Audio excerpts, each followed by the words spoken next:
Office. Present. Trustee Stanton. As Karen Mills said earlier, still here. Mayor McCloud. Present. Okay, we already took care of the roll call and the Pledge of Allegiance. We go to item number 3, recognition to the audience. We have a couple of folks who have been sitting here very patiently for a long time. You got the floor. We need your name and address for the record. I just want to offer up this, I don't have enough to go around. Okay.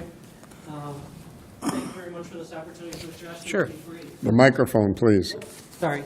My name is Scott Gilbert. This is my wife, Doreen. 1850 Nicholson, right next to the railroad tracks. Many of you may know, Canadian National is petitioning the Army Corps of Engineers to add a second track to the already single track that goes just east of the Deer Crossing subdivision. I want to thank the mayor for the letters that he's written to the Army Corps. I also talked to Mr. Norris on an occasion too, and I appreciate those opportunities to discuss that with you.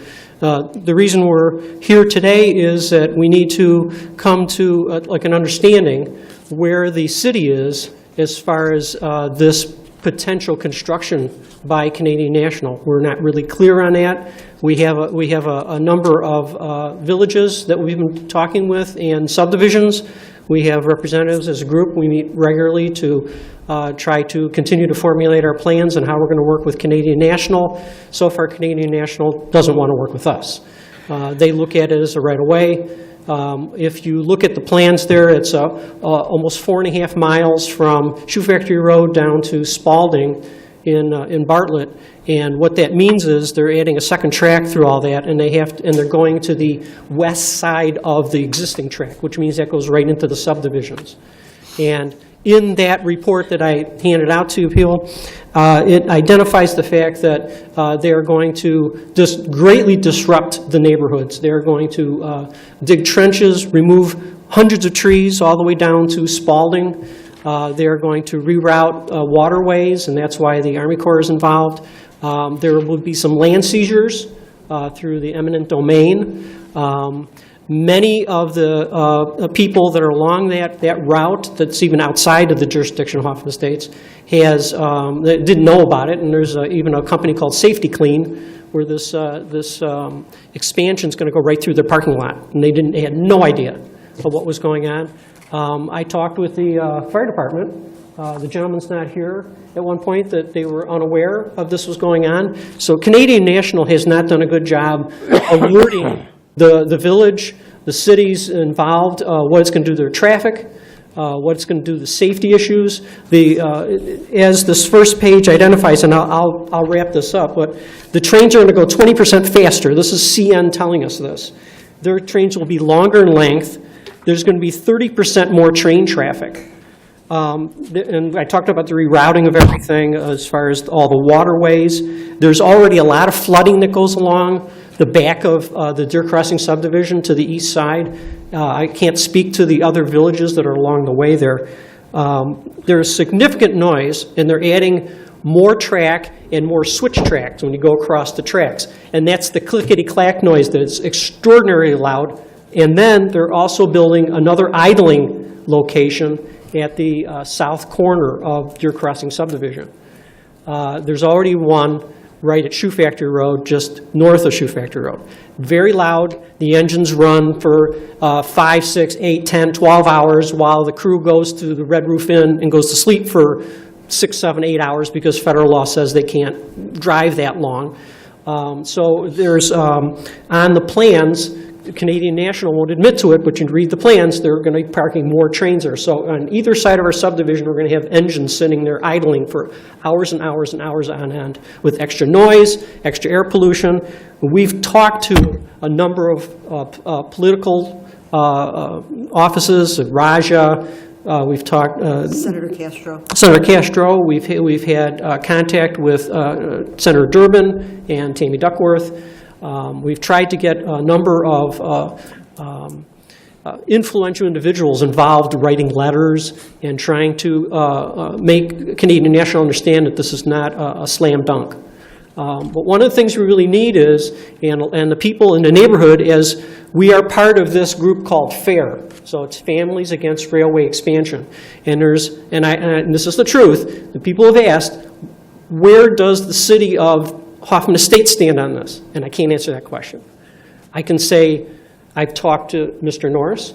I can say that the mayor has written some letters, and we greatly appreciate that. But we need to have a point person, that's somebody that says they represent the city or the village of Hoffman Estates, that will help us in our effort to show Canadian National that we are not laying down and letting them rip holy heck out of our neighborhood, and they will. They're going to tear down trees. They're going to bring all sorts of earth-moving materials all along the back of our subdivision to dig up and retrench. There's a tributary that goes along there, and there's a whole bunch of issues about flooding and track washout conditions that I won't get into because it's highly technical. But we need to know where the village stands on this, and we hope that we can get a permanent representative from the group here that could be our point person. We're also dying for legal representation. I mean, we're trying to collect money for retainers. We're working with a law office in Washington, D.C. that is familiar with railroad situations like this when they expand and get involved with neighborhoods and things like that. So I leave at that. We've had a number of meetings with all sorts of representatives, and I didn't hand that out or anything, but this is a list of all the meetings we've had with a whole number of village representatives and politicians, and as many people as will basically be influential and help us in our efforts. But once again, we need to understand where is Hoffman Estates in this position. And we also appreciate the transportation, Mike Hankey and his guys, been very great answering questions and showing us permit plans and all sorts of stuff too, but they're really not taking a role in this at all either. So I don't know if this is an opportunity to open up a discussion or just put it on the minutes or revisit it again, but right now we're waiting for the Army Corps to make a decision. Now, once the Army Corps makes a decision, if they say yes to Canadian National, then that means we have to get more into a legal position to appeal that. In either way, we're trying still to collect money for legal fees, which is very difficult. You know, everybody's against something, but they never want to give money to help make it happen. So, I mean, if there was even an opportunity to tap into something as far as any kind of legal fund support, that would be superb as well. Are there any questions? Anybody have any questions up here? Trustee Palafis. I guess I have one or two. Do we have any, I mean, if we did hold a position as a governing body, do we actually have the ability to hold a position? Sure, you have the ability to hold a position. We have kind of, as a staff and a mayor, taken a position, and our comments and questions probably hint around it. We're hoping to get answers, as you are. And I got an email today from at 11:26 that the Army Corps has granted the CN another extension till September 15th. Yes, that's true. And who knows if that will be long enough, but we've, from the beginning, said that it's obviously not going to be a village decision, and even in trying to get our own bike path across underneath the underpass on I-90, CN has not done anything, but we don't want it on the eastern side of the tracks next to the residents. We much prefer if the Federal Surface Transportation Board ultimately approves it if the Army Corps approves it, that it be as far away from the residents as possible. We raised all the issues that you've already talked about with the flooding and removal of trees and those type of things. And even when in a conversation with Tammy Duckworth's staff and Raja's staff said that we thought that there should be additional sound attenuation if it's going to move towards approval. I think we can take a formal position, though. I felt that we have, actually, Yeah. but we haven't done a resolution. Well, the village helped support our position when they originally sold from EJ&E to CN, and then I think the village then helped mediate the money, the funds that went to better windows and insulation, we like things ran like that program. Right. And that was a great thing. I mean, and I'm not asking for that same position from the village, but I am asking for maybe a little more involvement and effort and a point point My person. questions are getting there, if I could finish really quick. Number 2, is it going through the EDA? Pardon me? Will it go through Prairie Stone, the second track? No. No, it stops just at It starts at Shoe Factory Road and goes And south. So it doesn't enter Sir, the EDA no. whatsoever? No. No. Because my And- question was going to be, could we use some of the funds, because if we take a position, then we legally take a position, could we use some of those EDA funds for the No, legal position? because they're capital only.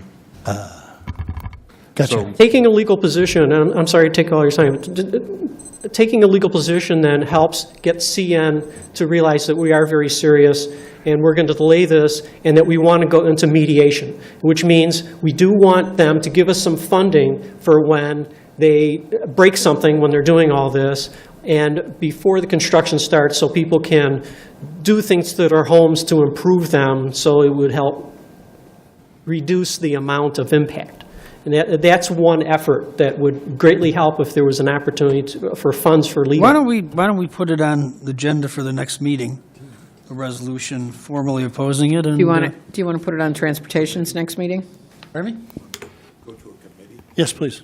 That's what he said. Yeah. Yeah. Yeah. Oh, okay. Well, you said the next meeting. I can supply a lot more Which would be, details. you'd have to in go the through transportation. Right. That's only a week away. Yeah. Yeah. I really think it's important that we get more information. And I can provide so much data and information that would be. I would like to have the opportunity to talk with, Mike Hankey has kind of been our quasi-technical lead, and he's Yes. been. Yeah, And I know he's had more conversations with different office holders' staffs, and I'm not up to speed with that, and I would like to get up to speed with that, and then bring it back to a committee meeting. That'd be good. One of the things I'm really concerned about is when the village board takes a position, we need to make sure that it's a position that we have a legitimate chance of. We can say we're going to be against it, or you can say we can do like we did the first time around and get the noise mitigation funds. Right. I'd like to hear back we've talked to some of the government affairs people from the CN, and right now they've given us no hints, nothing. As well as And us too. what that leads us to believe is that they fully believe that ultimately they're going to get Army Corps permission, and they're going to just ram it down everybody's throats. Yes. Okay, which is what the railroads have done for centuries. Yeah. So let us gather some information, we'll bring it back. Next transportation's September 9th. I saw one on the August 26th. I don't think we have a meeting. August 27th? Nope, sorry, No, we sorry, don't you're have a right. meeting. You're right. I saw an agenda meeting, was one of my look, that says, Yeah. If anybody has any questions about this, in the meantime, on the last page, there's our absolutely. We contact can do that. information. We can meet that date, absolutely. Yeah. We really feel this would be a huge, huge issue if it went in. As it was happening, I'm sure that your phones would be ringing with people very upset. Has the city of Elgin taken a formal position? They have not. There are subdivisions that go along that 4.5 miles. And then we have Hanover Township, Tom Kutenberg. He's been attending the meetings, and he's, directly involved. He's being the liaison to Senator Castro, and then Congressman Raja and Duckworth and Durbin, yeah. Okay. Super. Mr. Norris, if the Army Corps says no, does it kill it? That's an interesting No, question. what usually happens is, what I was explained is that they say no with conditions. Right. And then CN comes back and then tries to fulfill whatever the issues are, and then they resubmit. And what we're trying to do is show them that they need to be a better neighbor to us than than they have been. They just basically stonewall us every inch of the way because they have the right-of-way. And we really need them to see us in numbers. I think it was a great meeting we had on May 28th, and we had a lot of people there, and thank you, Mayor, for being there, really appreciate that. And you could see how upset the people were. That's a couple of hundred people that were there that were very upset about that. And that was just in the Hoffman Estates area. I mean, we Right. didn't tell the people all the way down towards Bartlett that we were having this meeting. So this was more of a Hoffman Estates kind of meeting. And there's a lot of people upset about this. So we really, really appreciate any kind of support and help you guys can give us, including if there's any legal or legal funds that you can help us with, as we're trying to collect money for retainers, legal retainers. So, thank you. Thank you. Unless you have any other questions, Doreen, did you? Any other questions? Nope. So Thank you next for being so meeting, patient. September 9th here? Was it the Well, 9th? they have your name and address, so we'll make sure Yes, you're we- notified. Sure you notified. You here? Yeah. If it doesn't get to that point, for sure, they'll let you know one way or another. So somebody will be in contact with us. Yes. All right, thank you very much. I Thank you really very much. appreciate it. Thank you. It is September 9th. It will be September 9th. Well, as long as you can get your stuff together for that. By that time, absolutely. Okay, If anybody has questions about this, please call. thank you. Okay, thank you.